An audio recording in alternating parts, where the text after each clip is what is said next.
तो जय हिंद बच्चों। तो कैसे हैं आप सभी? उम्मीद है कि आप सभी ठीक होंगे, मस्त होंगे, स्वस्थ होंगे, जबरदस्त होंगे। तो आज का हमारा टॉपिक है जल संसाधन। हम लोग पढ़ेंगे कि जल का क्या महत्व है हमारे जीवन में। आप सभी जानते हैं कि जल है तो कल है। हम मानव शरीर में 70% जल की मात्रा पाई जाती है, वैसे ही जीव जंतु में भी जल की मात्रा पाई जाती है। वैसे ही पेड़ पौधे जो होते हैं, पेड़ पौधे भी पर डे, जैसे कि पीपल का पेड़ है, बरगद का पेड़ है, तो 20 से 25-30 लीटर पर डे उसको पानी की आवश्यकता होती है। तो आप सोच सकते हैं कि पानी के बिना इस पृथ्वी पे कोई भी जीवित प्राणी नहीं, मतलब कोई भी प्राणी जीवित नहीं रह सकता है। या पेड़ पौधा हो गया, या जानवर हो गया, या ह्यूमन बीइंग हो गया। आप ये भी सोच सकते हैं कि पृथ्वी पे हमारे प्लानेट में टोटल 8 प्लानेट हैं हमारे ग्रह में, जिसमें से एक प्लानेट पृथ्वी ऐसा है जिस पे पानी है, हवा है और ऑक्सीजन है। आप दूसरे जगह जाइए, मंगल ग्रह जाइए, जुपिटर, सैटर्न पे जाइए, और भी बहुत सारे प्लानेट पे जाइए, वहाँ पे ये सारे चीज़ नहीं है। चंद्रमा पे भी ऑक्सीजन नहीं है, पानी नहीं है। तो आप सोच सकते हैं कि पानी का क्या महत्व है। पानी रहेगा तब भी मानव या जीव जंतु या पेड़ पौधे रहेंगे। तो हम लोग इसके बारे में पढ़ेंगे।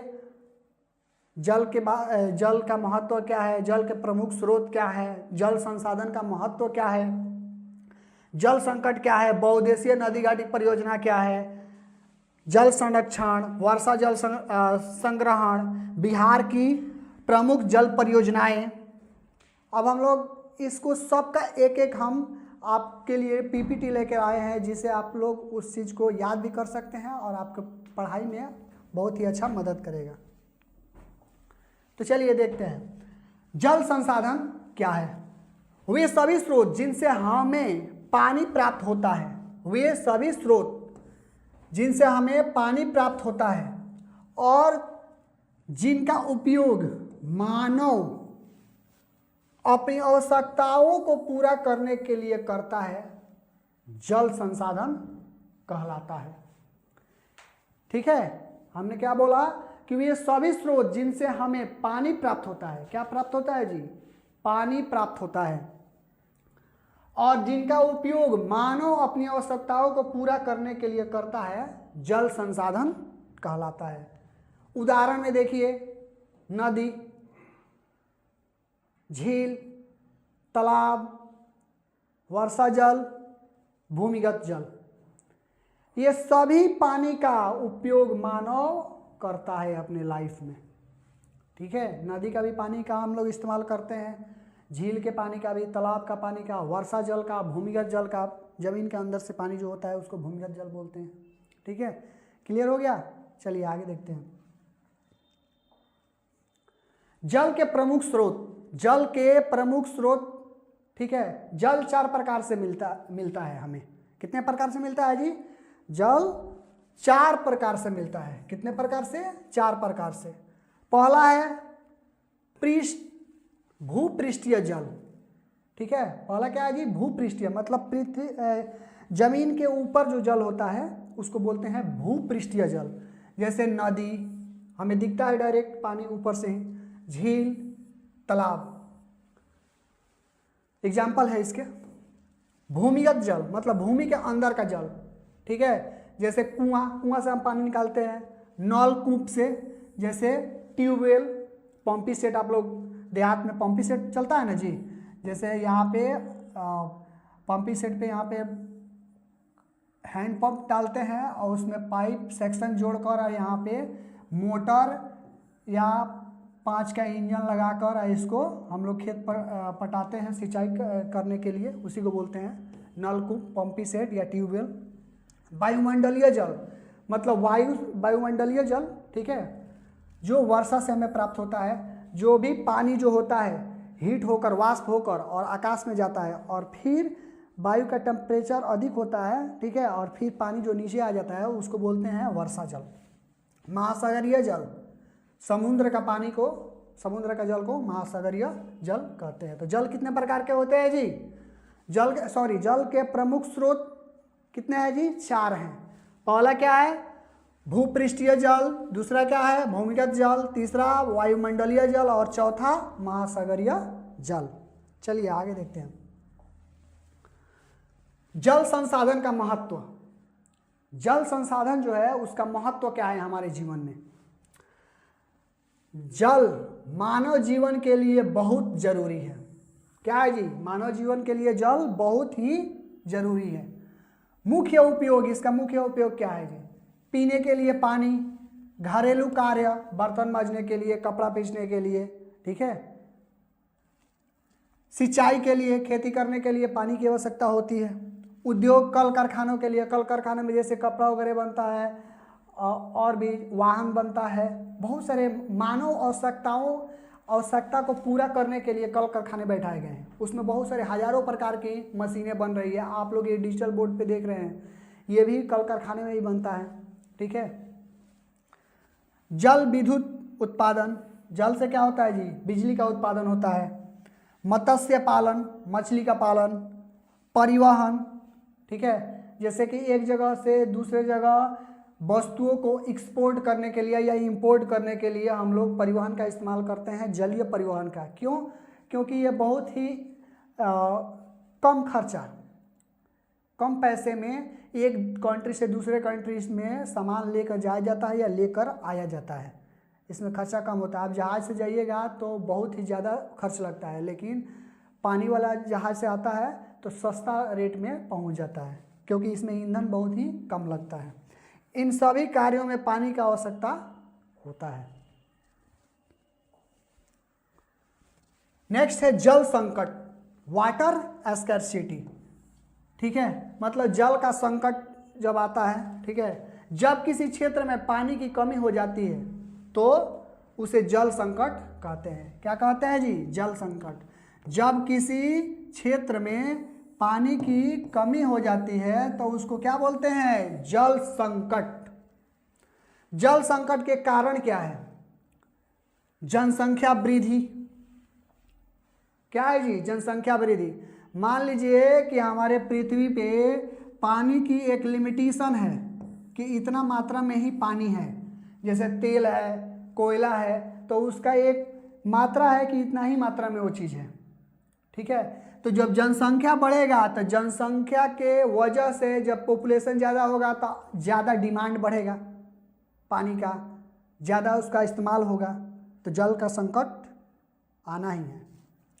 जल का असमान वितरण, मतलब अच्छे ढंग से जल का वितरण नहीं होगा तब भी जल संकट आएगा। जैसे मान लीजिए कि हमें पानी पीने के लिए 1 लीटर हमें पानी पीना है या आधा लीटर पानी पीना है, तो हम हैंड पंप चला रहे हैं और 10 लीटर गिरा दिए, उसके बाद से हम 1 लीटर पानी उसमें से लेके पी लिए, तो उतना तो हमने वेस्ट कर दिया। या कहीं कहीं आप जगह पे जाएंगे कि वहाँ पे जैसे कि बहुत बड़ी बड़ी सोसाइटी है, उसमें पानी टंकी में डाल दिया गया है, कोई नल को खोल के छोड़ दिया है, पानी गिर रहा है, तो पानी की फिर भूमि में एक लिमिटेशन, वो पानी जो है फिर जाएगा नीचे रिस कर, तब फिर वहाँ से पानी आएगा, तो जल की कमी होगी। उद्योगों की बढ़ती संख्या, कल कारखानों की बढ़ती संख्या, ये भी क्या है जी? जल संकट का कारण है। और ये उद्योग का संख्या बढ़ रहा है, क्यों बढ़ रहा है जी? मानव के वजह से। जनसंख्या, इसका मेन जो कारण है जनसंख्या वृद्धि है, क्योंकि जितना जनसंख्या बढ़ेगा उतना ही हर चीज़ में मतलब कि उसका आगे बढ़ता जाएगा। भूमिगत जल का अधिक उपयोग, और पानी जो है भूमि के अंदर का जो जल है उसका बहुत अधिक उपयोग करेंगे तो ये भी क्या है? जल संकट को आगमन देगा। जल प्रदूषण, अब जैसे कि हम लोग क्या करते हैं जी, गंगा नदी का पानी, गंगा को हम लोग माता मानते हैं, लेकिन उसी में जितना गंदगी है ले जाके पानी में फेंक देते हैं, ठीक है। पूजा करते हैं, लेकिन सारा गंदगी ले जाके नाला का पानी, टॉयलेट का पानी उसी में बहाते हैं, तो क्या होगा जी? पानी उसका प्रदूषण होगा। तो मानव ही है, मानव उसको प्रदूषित करके खुद के लिए खतरा मोल रहा है अपने लाइफ में, ठीक है। नेक्स्ट, बहुउद्देशीय नदी घाटी परियोजनाएं। बहुउद्देशीय नदी घाटी परियोजनाएं किसे कहते हैं, ठीक है। नदियों पर बांध बनाकर एक साथ कई उद्देश्यों को पूरा करना बहुउद्देशीय परियोजना कहलाता है। क्या कहलाता है जी? बहुउद्देशीय परियोजना कहलाता है। नदी पर बांध बनाकर और एक साथ कई परियोजनाओं को, ठीक है, पूरा करना बहुउद्देशीय कहलाता है। बहुउद्देशीय का मतलब आप समझो, बहु मतलब एक से अधिक, बहुउद्देशीय, ठीक है। जैसे नदी पे बांध बनाकर हम लोग सिंचाई करते हैं, बिजली उत्पादन करते हैं, बाढ़ को नियंत्रण भी करते हैं, ठीक है, जल परिवहन, ठीक है, मछली पालन, ये सारा चीज करते हैं नदियों पे बांध बनाकर। अब इसकी हानियां देखिए क्या होता है। लोगों का विस्थापन, पर्यावरण पर प्रभाव, पर्यावरण पर भी प्रभाव पड़ेगा, बाढ़ और भूकंप का खतरा, ये इसके हानि है, ठीक है। चलिए देखते हैं जल संरक्षण क्या है, ठीक है। जल को बचाने और सही तरीके से उपयोग करने को जल संरक्षण कहते हैं। क्या कहते हैं? जल संरक्षण। जल को बचाने और सही तरीके से उपयोग करना जल संरक्षण कहलाता है। जैसे हमें अगर मान लीजिए कि बाथरूम टंकी का पानी जो है नहाने के लिए बाथरूम में हम इस्तेमाल कर रहे हैं, और बाथरूम का पानी एक जगह इकट्ठा करके और उसे मान लीजिए कि हम लोग रिफाइन करके उसको फिर से सफाई करके खेतों में उसको डाल देंगे या पेड़ पौधे में डाल देंगे, तो पेड़ पौधा का भी काम चल जाएगा, हम नहा लिया, दोनों काम हो गया। तो एक पानी से दो काम हो गया। तो पानी को सही ढंग से इस्तेमाल कर लिए हम, और वहीं पानी हम नहा रहे हैं, वहीं टॉयलेट का पानी एक ही में मिक्स कर दिए, एक ही जगह जाके गिर रहा है, तो पानी गंदा हो रहा है, तो सही तरीके से इस्तेमाल नहीं हो रहा है। जल संरक्षण, ठीक है। वर्षा जल संग्रहण, बारिश के पानी को इकट्ठा करके रखना। वृक्षारोपण, अधिक मात्रा में पेड़ पौधे लगाना। जल प्रदूषण को रोकना। जल प्रदूषण जो है, जैसे कि हम नदी में या तालाब में या झील में, ठीक है, या कैनल नहर में कोई भी गंदगी न फैलाएं। पानी जो है टॉयलेट का पानी है या किसी वॉशरूम का पानी है, कुछ भी है, उसको नदी नाले में नदी में कनेक्ट न करें, उसको एक गटर एरिया में ही उसको छोड़ दें। भूजल का संतुलित उपयोग, और जमीन के पानी जो है उसका संतुलित उपयोग करें, ठीक है, जितना चाहिए उतना ही इस्तेमाल करें। नदियों और तालाबों की सफाई करना, नदी और तालाब का हमेशा सफाई करते रहेंगे, ठीक है, तो जल संरक्षण होगा। आगे देखिए, वर्षा जल संग्रहण, बारिश के पानी को संग्रहण करना। वर्षा के पानी को इकट्ठा करने के उपयोग करना वर्षा जल संग्रहण कहलाता है। मतलब वर्षा के पानी को इकट्ठा करके और उसको उपयोग में लाना, अपने उपयोग में लाना, ठीक है, उसको क्या बोलते हैं जी? वर्षा जल संग्रहण। वर्षा के पानी को इकट्ठा करके और अपने उपयोग में उसको लाएंगे तो उसको क्या बोलेंगे जी? वर्षा जल संग्रहण बोलेंगे। उदाहरण, छत से पानी टैंक में जमा करना। जैसे कि बारिश हो रहा है और छत से पानी जो आ रहा है तो उसको टैंक में जमा कर लेंगे। खेत में गड्ढे बनाकर पानी रोकना। खेत में गड्ढा छोटा पडल बनाकर और उसमें पानी रोक के रखेंगे, ठीक है। राजस्थान में जोहड़ और खड़ीन है, मतलब ये भी एक छोटा तालाब होता है, ठीक है, उसको जोहड़ और खड़ीन बोलते हैं। मतलब खेत चौरा वगैरह एरिया में छोटा सा, और जैसे कि ये खेत के खड़ीन होता है, ये क्या करता है कि खेत के किनारे पानी लगा कर रखते हैं लोग और फिर उसी से सिंचाई कर लेते हैं लोग। ये छोटा तालाब को बोलते हैं लोग जोहड़। चलिए देखिए, बिहार की प्रमुख जल परियोजनाएं। बिहार की प्रमुख जल परियोजनाएं मतलब बिहार के मुख्य जो है जल परियोजनाएं कौन कौन है? बिहार में जल संसाधन के विकास के लिए कई परियोजनाएं बनाए गए हैं। सोन नदी, गंडक नदी, कोसी नदी। आप लोग जानते हैं कि कोसी जो है ये बिहार का शोक बोला जाता है। क्या बोला जाता है जी? शोक बोला जाता है, ठीक है। किस नदी को बिहार का शोक बोला जाता है? कोसी नदी को। ये जो सोन नदी है ये सिंचाई के लिए, ठीक है, ये परियोजनाएं चलाया गया है सिंचाई के लिए। मतलब कि किनारे का जो जिला है, सोन नदी के किनारे का जो जिला है, जैसे पटना गया वगैरह हो गया, वहाँ पे खेती के सिंचाई के लिए इस परियोजनाएं का लाभ उठाता है लोग।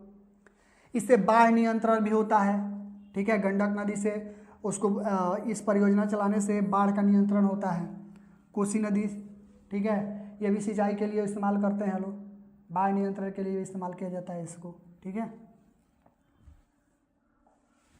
नेक्स्ट है आप लोगों का, अब क्वेश्चन आंसर आ गया, 1 नंबर ये क्वेश्चन आंसर, ठीक है, इसको ध्यान से सुनिएगा, ठीक है। अगर आपका ध्यान यहाँ पे रहेगा तो यहीं पे याद करवा देंगे हम। देखिए, बृहद क्षेत्र में जल की उपस्थिति के कारण है पृथ्वी को, मतलब बहुत ही बड़ा क्षेत्र में ज़्यादा मात्रा में, जैसे हमारा पृथ्वी है, इस पे 1/3 ये जो है इतना में क्या है जी, पानी है, और यही लैंड है, ये क्या है जी, लैंड है, और ये क्या है, वाटर है। तो ज़्यादा मात्रा में पानी रहेगा तो इसको क्या बोलेंगे जी, कौन सा ग्रह बोलेंगे? पानी कैसा होता है, नीला। तो ऊपर से देखेंगे तो कैसा दिखेगा जी, ज़्यादा मात्रा में नीला। तो क्या ऑप्शन क्या होगा जी, ख, नीला ग्रह। कुल जल का कितना प्रतिशत, ये नाग नहीं होगा, भाग, ठीक है, महासागरों में निहित है। ये 96.6, टोटल 97 होता है, ठीक है, 97% होता है महासागरों में। इसको कर लेंगे, नहीं तो ऑप्शन आएगा तो 97 भी कर देंगे। देश के बांधों को किसने भारत का मंदिर कहा? देश के बांधों को भारत का मंदिर किसने कहा? ऑप्शन ए है एम फॉर महात्मा गांधी, नहीं। ख, डॉक्टर राजेंद्र प्रसाद, ये भी नहीं होगा। स्वामी विवेकानंद, ये भी नहीं होगा। किसने कहा था? Pandit Jawaharlal Nehru, first prime minister of India says that, ठीक है, भारत के प्रथम प्रधानमंत्री बोले थे देश के बांध को भारत का मंदिर कहा था। क्या बोला था जी? मंदिर है।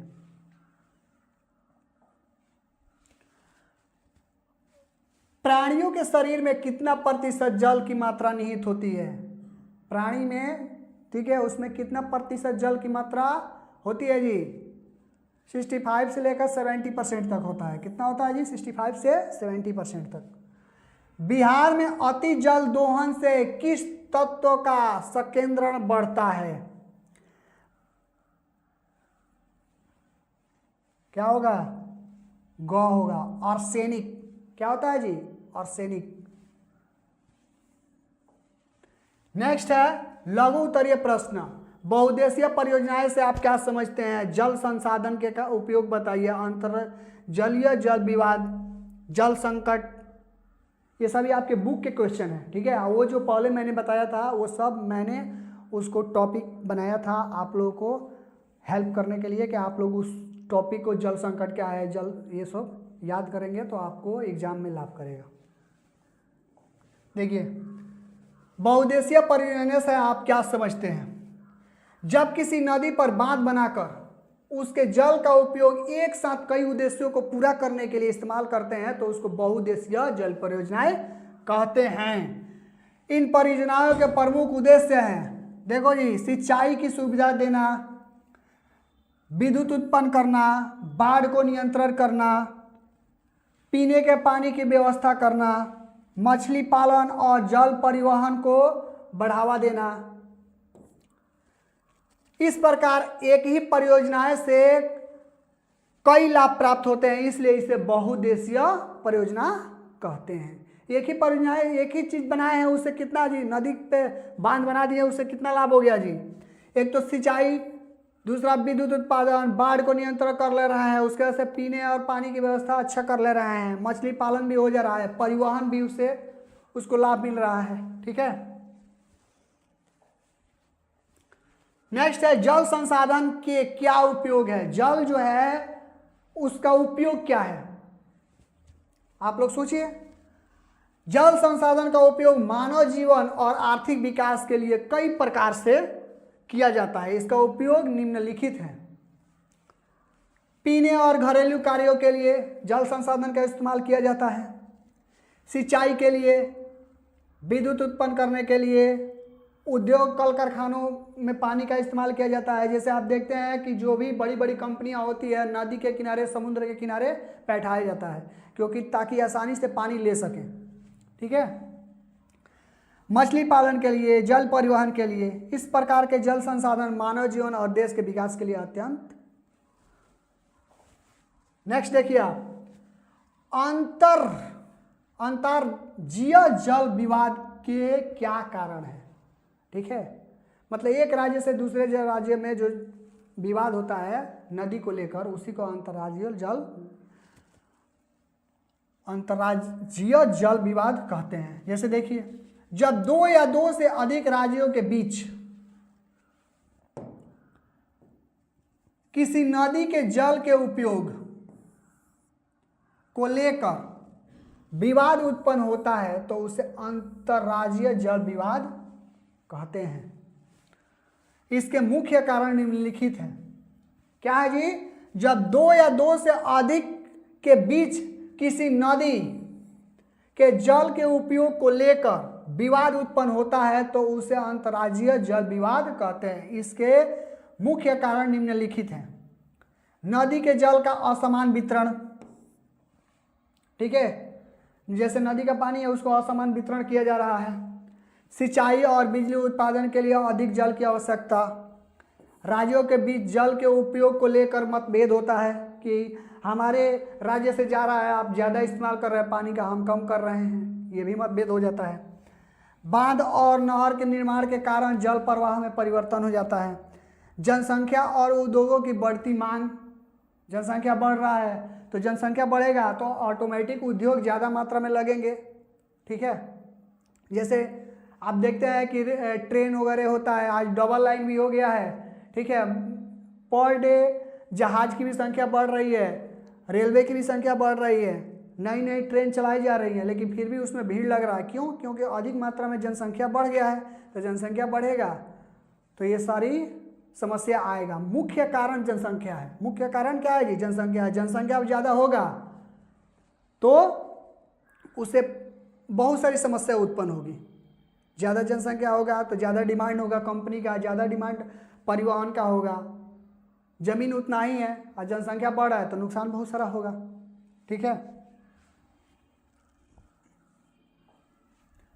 नेक्स्ट, जल संकट क्या है? हमने बताया भी था इसके पहले आप लोगों को, जो लिखवाए थे हम, उसी में बताए थे कि जब किसी क्षेत्र में जल की उपलब्धता कम हो जाती है और लोगों की आवश्यकता के अनुसार पानी नहीं मिल पाता है तो उसको क्या बोलते हैं जी? उस स्थिति को जल संकट बोलते हैं। मतलब कि जल की उपलब्धता कम हो जाती है और लोगों का डिमांड बढ़ जाता है। जनसंख्या बढ़ेगा, डिमांड बढ़ेगा तो उसको क्या बोलते हैं जी? जल संकट बोलते हैं। यह समस्या जनसंख्या वृद्धि, जल का अधिक उपयोग, वर्षा की कमी और जल प्रदूषण के कारण उत्पन्न होती है। जल संकट से कृषि, उद्योग और दैनिक जीवन प्रभावित होते हैं। ठीक है, क्या आपने बताया जी? यह समस्या जनसंख्या वृद्धि। जल संकट क्यों आ रहा है जी? जनसंख्या वृद्धि, जल का अधिक उपयोग, वर्षा की कमी और जीवन प्रभावित और जल प्रदूषण के कारण उत्पन्न होती है। जल संकट से कृषि, उद्योग और दैनिक जीवन प्रभावित होते हैं।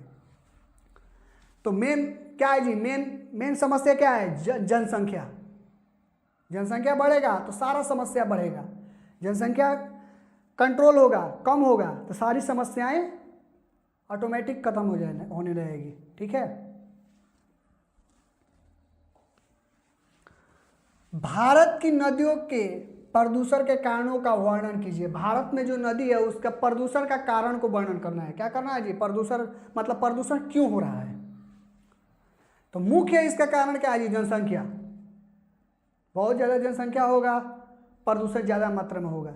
जैसे अगर किसी चीज़ को, किसी तालाब को अगर एक आदमी रहेगा, 2 आदमी, 4 आदमी गंदा नहीं करेगा, लेकिन हज़ारों आदमी थोड़ा थोड़ा चीज़ उसमें डालेंगे तो गंदा हो जाएगा। जैसे आप लोग देखते हैं क्रिकेट, या वो दिन याद कीजिए आप लोग जब प्रेयर करते हैं तो उतना बड़ा ग्राउंड होता है, क्लास 10th में 9th में या 6 में 5 में आप लोग प्रेयर कर रहे होंगे, तो प्रेयर करते वक्त अगर अकेला कोई बोल रहा है तो उतना साउंड नहीं होता है, लेकिन उसमें 200-250 बच्चे होते हैं, 500-500 भी बच्चे होते हैं, 1000 भी बच्चे होते हैं, तो जब धीरे से ही बोलते हैं तो लगभग 300-400 मीटर दूर तक सुनाई देता है।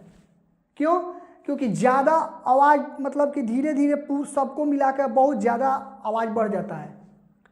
तो किसी चीज़ को गंदा करना है तो हम मान लीजिए कि अगर ईंट ढोना है, ठीक है, एक जगह से दूसरे जगह ईंट लेके जाना है, तो हम दोनों हाथ में 2-2 ईंट अगर लेके जा रहे हैं, तो अगर हमको 100 ईंट अगर कहीं लेके पहुंचाना होगा, ठीक है,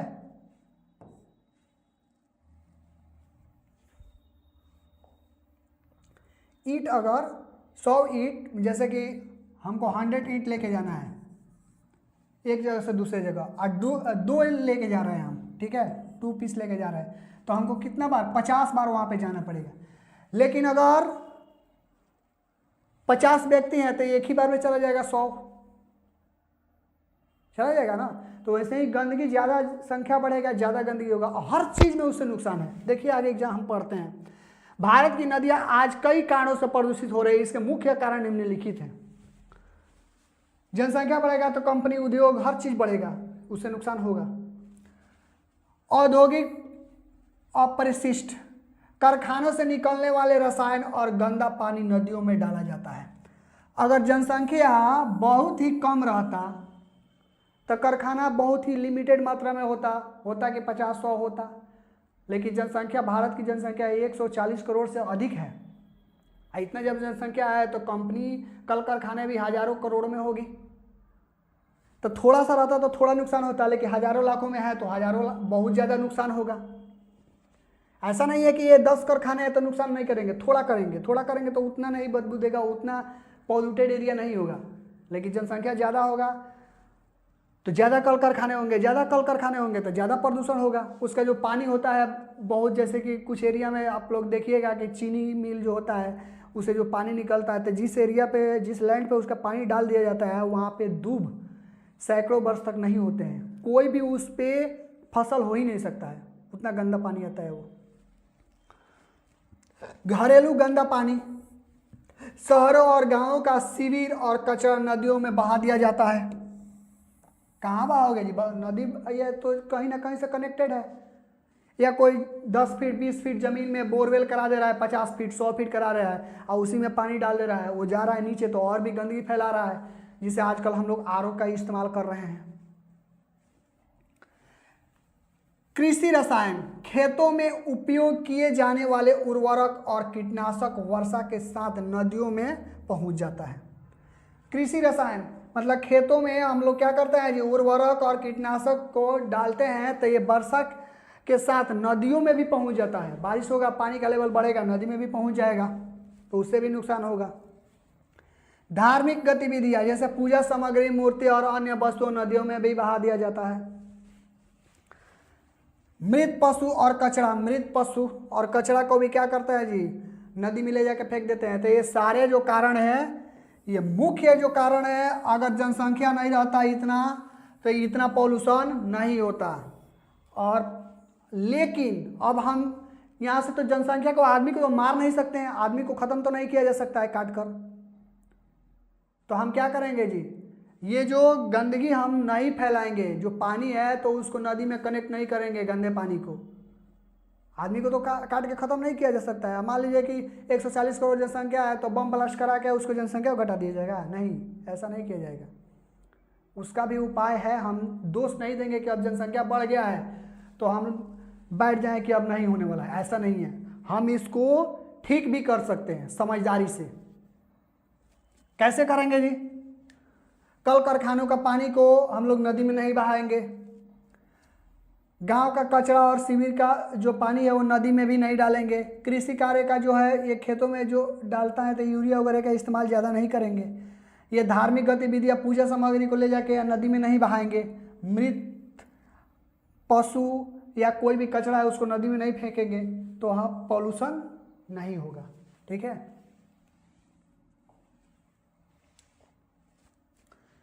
दीर्घ उत्तरीय प्रश्न है, जल संरक्षण से आप क्या समझते हैं, इसके उपाय बताइए। ठीक है। दूसरा है, वर्षा जल की मानव जीवन में क्या भूमिका है। 2 क्वेश्चन है, देख लीजिए। जल संरक्षण से आप क्या समझते हैं, इसके क्या उपाय है। देखिए, जल के सही उपयोग और उससे व्यर्थ होने से बचाने की प्रक्रिया को जल संरक्षण कहते हैं। क्या कहते हैं, ये जल संरक्षण मतलब जल जो है, जल का सही उपयोग और उससे व्यर्थ होने से बचाने की प्रक्रिया को जल संरक्षण कहते हैं। इसका उद्देश्य भविष्य के लिए जल को सुरक्षित रखना है। इसका उद्देश्य क्या है जी, भविष्य के लिए जल को सुरक्षित रखना है। जल संरक्षण के उपाय, वर्षा जल संग्रहण करना, वर्षा के पानी को इकट्ठा करके रखना, पेड़ पौधों को लगाना, वृक्षारोपण करना, जल का सोच समझ कर उपयोग करना और बर्बादी से रोकना, नदियों, तालाबों और झीलों की सफाई रखना, भूजल का संतुलित उपयोग करना, भूमि का जो पानी है उसको लिमिट मात्रा में उपयोग करना। इस प्रकार के जल संरक्षण से जल संकट का समस्या को काफी हद तक कम किया जा सकता है। ठीक है, चलिए लास्ट क्वेश्चन है। ठीक है, वर्षा जल की मानव जीवन में क्या भूमिका है, इसके संग्रहण व पुनः चक्रण की विधियां का उल्लेख करें। देखो जी, ध्यान से देखो। ठीक है, ऐसे ऐसे मत करो, ध्यान से देखो तुम लोग।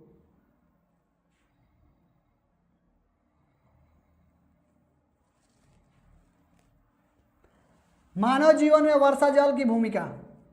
वर्षा जल मानव जीवन के लिए बहुत ही महत्वपूर्ण है। इसके प्रमुख उपयोग निम्नलिखित है। कृषि के लिए पानी उपलब्ध कराना, नदियों, झीलों और तालाबों को भरता है, भूमिगत जल को पुनः भरने में सहायता करता है, पीने और घरेलू कार्यों के लिए जल उपलब्ध कराता है, पर्यावरण और वनस्पति के विकास के सहायक होता है। क्या होता है जी, वर्षा जल की मानव जीवन में क्या भूमिका है, इसके संग्रहण और पुनः चक्रण की विधियों को उल्लेख करना है। तो क्या करना है जी, मानव जीवन में वर्षा जल की भूमिका क्या करता है जी, कृषि के लिए पानी उपलब्ध कराता है, नदी के झीलों और तालाबों को भरता है, भूमिगत जल के पुनः भरने का सहायता करता है। ठीक है, पानी और घरेलू कार्यों में उपलब्धता करता है, पर्यावरण और वनस्पति के विकास में सहायता करता है वर्षा जल। ठीक है, वर्षा जल के प्रमुख स्रोत और पुनः चक्रण की विधियां। अब देखो, पुनः चक्रण इसको क्या है। छत वर्षा जल संग्रहण, घरों की छत से पानी को पाइप के माध्यम से टैंक या जमीन में जमा कर लेंगे, जैसे छोटा गड्ढा खोन के उसमें पानी इकट्ठा कर लेंगे। ठीक है, तालाब और कुआं बनवाएंगे, वर्षा जल को जमा करके बाद में उसको उपयोग करेंगे। चेक डैम बनाना, छोटा बांध बनाकर वर्षा जल को रोक लेंगे कि अपने एरिया में रहेगा, फिर जब हमारा फसल होगा तो छोड़ देंगे पानी। खेत तालाब और गड्ढे बनाना, खेतों में पानी रोकने का भूजल बढ़ाना। वहाँ पे गड्ढा बना लोगे तो मान लो कि अगर खेत में यहाँ पे तुम इसमें यहाँ पे पानी अगर इकट्ठा करके रख लिए तो इस एरिया में भी पानी का एरिया बढ़ जाता है। ठीक है, अब मान लो कि हम लोग को वृक्षारोपण ही करना है, तो वृक्षारोपण करेंगे तो मान लो कि एक पेड़ यहाँ पे लगाए तो यहाँ पे फिर इसको नज़दीक नहीं लगा देंगे। क्यों? क्योंकि जितना पानी चाहिए वहाँ पे इतना से ले लेगा तो इसको नहीं मिल पाएगा, तो दोनों कमज़ोर हो जाएगा। तो एक यहाँ लगाएंगे, एक बहुत दूर लगाएंगे, और नहीं तो यहाँ पे हम पेड़ लगा दिए तो इसको 2-3 साल का जब हो गया पेड़ तो अब यहाँ पे फिर एक छोटा सा लगाएंगे तो ये मजबूत हो जाएगा, तब फिर ये भी होगा तो मजबूत बन जाएगा। और नहीं तो दूर दूर पे लगा देंगे और फिर बाद में बीच में जब ये सब मजबूत होने लगेगा तब फिर दूसरा पेड़ लगाएंगे। और नहीं तो एक पेड़ एक साल में लगाएंगे, फिर दूसरे साल यहाँ पे लगाएंगे, फिर तीसरे साल यहाँ पे लगाएंगे। ठीक है, चलिए रिचार्ज पिट, वर्षा जल को जमीन में पहुंचाकर भूजल स्तर बढ़ाना। वर्षा जल को भूजल में पहुंचाकर फिर उसको उसका लेयर बढ़ा देना। ठीक है, इस प्रकार के वर्षा जल का सही संग्रहण और पुनः चक्रण जल संकट को कम करने में मदद करता है। चलिए ये चैप्टर समाप्त हुआ, तब तक के लिए बाय, मिलते हैं अगले नेक्स्ट चैप्टर में, ठीक है, अगले दिन।